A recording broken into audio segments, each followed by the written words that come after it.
सभी मित्रों को प्रेम भरी राधे राधे। एक सुंदर चौपाई है रामचरितमानस में। बड़े भाग मानस तन पावा, सुर दुर्लभ सद ग्रंथन गावा। बड़े भाग्य से मनुष्य का जन्म मिलता है।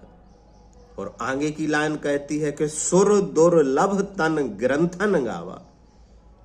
देवताओं को भी दुर्लभ है यह शरीर, मनुष्य शरीर।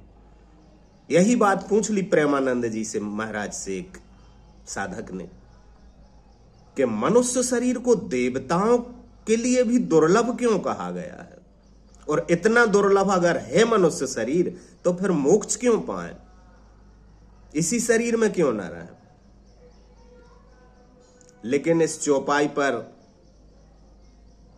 ध्यान जाने का कारण है, क्योंकि बड़े भाग मानस तन पावा, बड़े भाग्य से मिलता है मनुष्य का शरीर।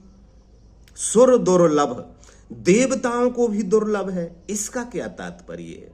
क्योंकि देवता मनुष्य योनि से ऊपर है, लेकिन मनुष्य योनि चौराहा है। पूज्य प्रेमानंद जी समझाते हैं कि मनुष्य शरीर दुर्लभ क्यों है। अगर देवता यहां से निकल जाए तो घंटों सुगंधित रहेगा ये वातावरण, और मनुष्य दुर्गंध से भरा हुआ है। नीचे मलमूत्र के द्वार हैं, ऊपर नाक मुंह खकारो थूको, कान से पीप बहने लगे, गंदगी बदबू आती मुंह से, आंख में कीचड़ आता है। ये 9 दरवाजे जो हैं मनुष्य शरीर के, गंदगी के ही तो मार्ग हैं। लेकिन देवता भी तरसते हैं मनुष्य शरीर पाने को। कारण है क्योंकि देवता साधना नहीं कर सकते ना। जितनी भी 84 लाख योनियां हैं, चाहे देव योनि हो या पशु पक्षी कीट पतंग भेड़ बकरी, कोई भी योनि हो, सिर्फ कर्मों के भोग के लिए बनी है। अब बकरी है तो उसके जो प्रारब्ध होंगे, जो कर्म होंगे, वो भोग कर फिर दूसरा शरीर धारण करेगी। देवता तक साधना नहीं कर सकते। साधना का अधिकार सिर्फ मनुष्य को है।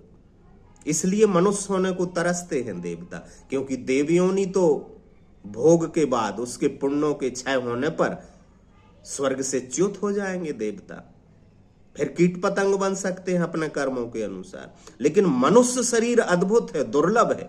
उसका कारण है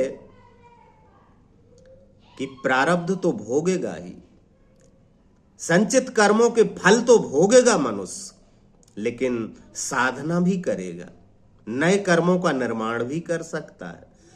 नर चाहे तो नारायण हो सकता है, या फिर कंकड़ ही रह जाए, या फिर शंकर भी हो जाए साधना करके। तो साधना के कारण मनुष्य शरीर दुर्लभ कहा गया, क्योंकि और को किसी भी योनि का प्राणी साधना नहीं कर सकता। यह मनुष्य शरीर है जो साधक हो सकता है, श्रावक हो सकता है, मुमुक्षु हो सकता है, परम तत्व को भी जान सकता है, 84 लाख योनियों में भटक भी सकता है, और परब्रह्म परमात्मा को भी पा सकता है, आत्माराम भी हो सकता है। सुनना आप वह व्याख्यान, वह अमृत वचन प्रेमानंद जी महाराज के। वे समझा रहे हैं कि बड़े भाग मानस तन पावा, सुर दुर्लभ तन ग्रंथन गावा। देवता भी तरसते हैं मनुष्य होने के लिए। तो मनुष्य योनि एक चौराहा है, जहां से हम परब्रह्म परमात्मा भी हो सकते हैं, सच्चिदानंद ब्रह्म में भी लीन हो सकते हैं, मोक्ष भी पा सकते हैं, और अगर रिवर्स गेयर लग जाए तो फिर से 84 लाख योनियों में भटक सकते हैं। अद्भुत कहा प्रेमानंद जी महाराज ने।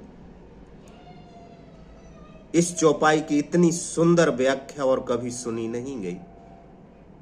सुनना आप लोग, हृदय का कमल खिल जाएगा, अंतःकरण में श्रद्धा के हजारों फूल खिल जाएंगे, और सहसार के खिलने की संभावना बन जाएगी। राधे राधे।